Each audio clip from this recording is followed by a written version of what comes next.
Yep, Pokemon video today, even though I don't really have much to say, because, well, I don't want to go Bombchu bowling! I don't want to go there! I want my mommy!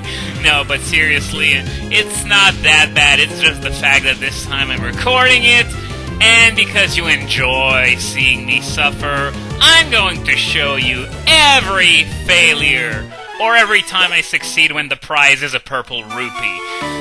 It's probably gonna be sped up for some of it though, but don't worry, you're not going to miss out on a single Bombchu being thrown. Oh well, actually I think I do have something to talk about.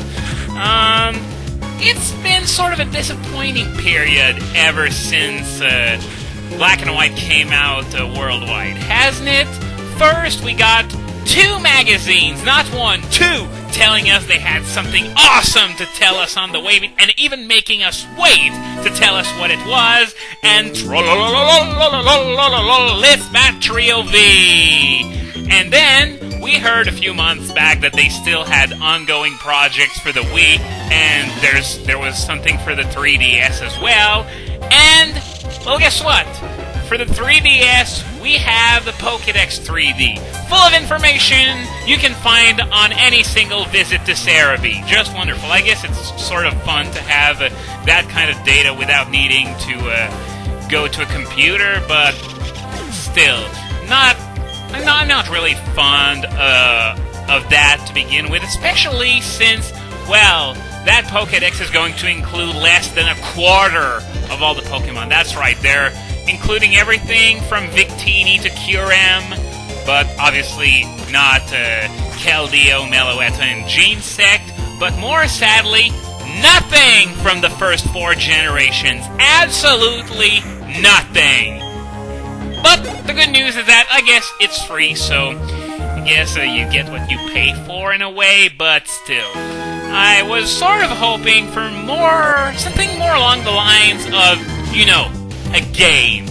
Even if it's something that I need to pay for. I would have easily taken something like Mystery Dungeon 3. But then again, that's Chunsoft making these games. Maybe it's in early development and we don't know about it yet, but whatever. So yeah, Pokédex 3D, sort of disappointing, except augmented reality! Look at the pretties! Except I don't really care about that either. I just want to play the games! So it's pretty hard to do when you don't even have any games to play. And, yeah, makes me sort of fear what they have on the way for the Wii. How did Nico put it? He had a really hilarious idea for what it could be. Oh yeah! It was Pokepark Wii 2, Pikachu's Sexy Suspender Striptease. In space! Yeah, because space makes everything more awesome. No, that's not true. Fire makes everything more awesome. But now I'm just rambling on about nothing at all. So, yeah, I hope that series of disappointments is going to end pretty fast. Maybe, just maybe, the announcement Korokoro was leading up to isn't in fact some more Bat Trio V, but is something else, but I wouldn't keep my hopes up, because when 2 magazines have something to say about Pokemon, a new game, at the same time, it's probably usually going to be the same thing for both. But on a totally unrelated subject, you know, I've been thinking lately, and it's really fun not having a subscriber count in the 6 digits, not only because you have a lot less noobs to deal with, but also because every single one of your jokes doesn't get run into the ground. And you know what I'm referring to. You know what I'm talking about, right?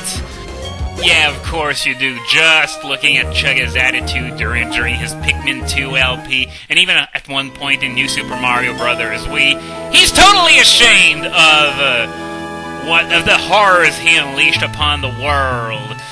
And you know, okay, I'm just gonna okay, guess she's okay. She gone? Okay, thank you. Sorry about that. Yeah, you know, that Steve gag, there is too much of a good thing, okay? And leave it to Chugga's fan base to drill that that Steve gag so far into the ground that it's keeping the cake from Portal Company. By the way, as I said in the comments to a previous video, gotta give Valve props for having exactly one mention of cake in Portal 2, because I think it would have made the script a lot more appealing if they just kept beating that dead horse. Only I am able to beat dead horses around here. But enough random rambling, back to the game for a bit. In the last video I mentioned the Ribbon Syndicate. Did I pronounce it right this time? Maybe.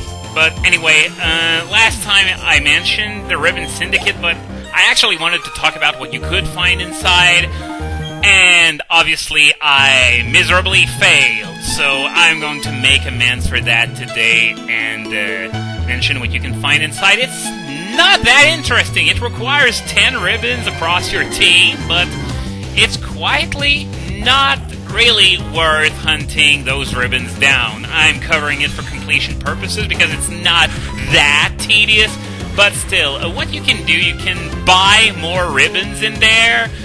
The cheapest one goes for 10,000, the middle one goes for 100,000, and the last one, the most expensive item in any Pokemon game ever that you can actually buy. That means no Slowpoke tails in the Gold, Silver, Crystal, for example, or the bike in Red, Blue, and Yellow.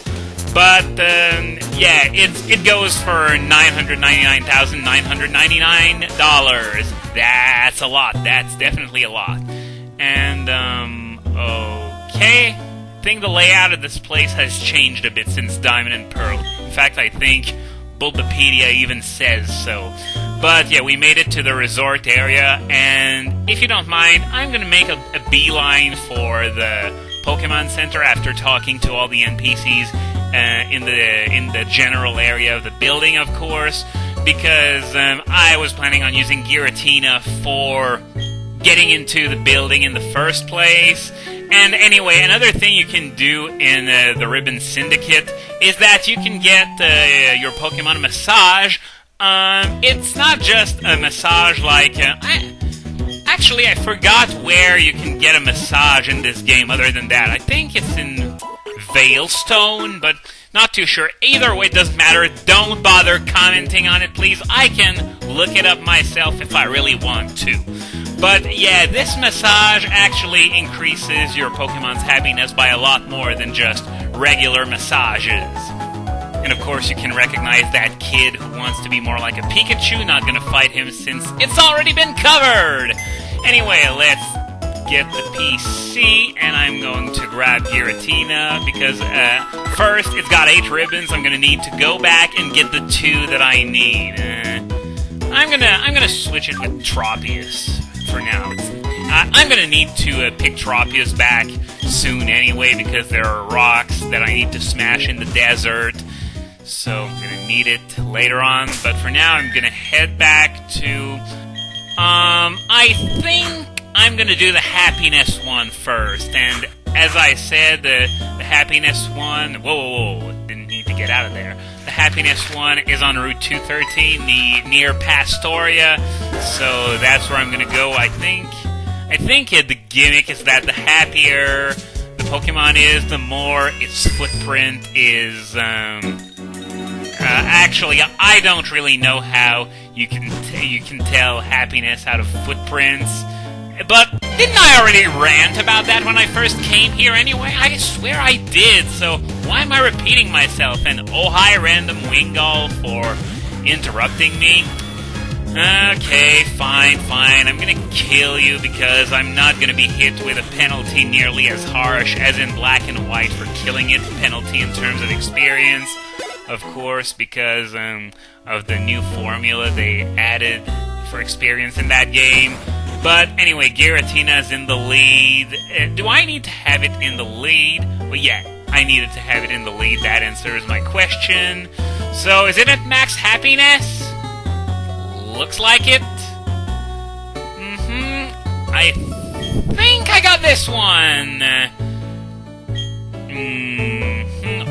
Okay, now there's such a thing as too much, and I think my Giratina crossed the line there. Anyway, very close bond with a deity of sorts, so always cool to have a deity on your side like that. So I got ribbon number 9 and off to Sunny Shore to collect ribbon number 10, which is given to you by a lady in that one building. I remember which one, so I won't have to look all over town for it. But yeah, my Giratina's probably got max EVs. Fought so much so it really should be a formality. So let's see. What? Are you kidding me? It didn't max its EVs? Okay, no panic. There's a plan B. I know I have something that has max EVs, and I gotta thank you guys for actually making a pretty good running gag out of it. Something that wasn't run into the ground due to the relative lack of subscribers, but hey, not complaining about that now. Yep, it's time for that solo run part to finally pay off. Because as you remember, I fought with almost only my Torterra until I reached Veilstone, so if it hasn't maxed out its EVs, I don't know how much time I'm gonna need for anything to get max EVs, so let's cross our fingers. Okay, awesome, thank you, and thanks to everyone who ever joked about making a Torterra solo run, else I probably would have panicked a little bit, because that Giratina not having max EVs was not part of the plan. But anyway, it doesn't really matter if my ribbons are spread out on several team members. For now, the important thing is that I have 10 of them, so I can actually enter the Ribbon Syndicate. But first, I'm going to check out this house since I'm going to come here sooner or later. Okay, so yeah, obviously, the fact that this battle frontier also exists in Johto through sort of, I guess, a space warp or something, I have no idea. Well, it sort of helps that it's not restricted to Sinnoh. And okay, all I need to be happy is my TV. That's all I need. I absorb knowledge. Well, I can tell that you also absorb fatty acids. And you don't bother burning them off. Couch potato alert!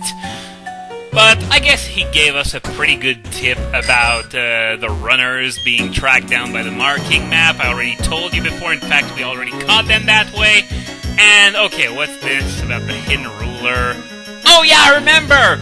The resort area, if you use the super rod there, you can find Magikarps of any level. Anything between 1 and 100. Of course, getting a Magikarp level at level 100 sucks since you can't evolve it anymore. But otherwise, well, that's the way it is. And, okay, so... Oh, aren't you all Miss High and Mighty? Oh, God, collecting lots of ribbons. Look at my ribbons! I got tons of them! Oh, okay. I thought she was gonna turn me around because I didn't have enough ribbons or something, but I guess she was just, the game was just messing with me here. Just wondering though, why is it that 9 ribbons doesn't work, but 10 is okay? Like, what does that one ribbon have that's so special? Anyway, doesn't really matter because, well, as I said, this is the Ribbon Syndicate. There's really nothing that's that interesting to do here. But, yeah, while I'm in here, might as well talk to everyone, and yeah, symbol of status. You know what else is a symbol of status? Being the freaking champion, motherfucker! And I also have access to the very prestigious battleground because Buck and Crasher Wake found me so awesome that they needed to plug me. Anyway, this counter is where you can buy ribbons, as I said. You can start with the one that's 10,000, then move on up to the other ribbons, which, as I said, cost an arm, a leg, an eye, a kidney, and pretty much your entire body. No, seriously, 100,000 and a million minus 1. It's a lot faster that way. Sorry, I'm just lazy. So, moving on to the second floor, which is the massage floor. But you know what? We're almost out of time, so I guess next time we're gonna have someone have a nice little massage.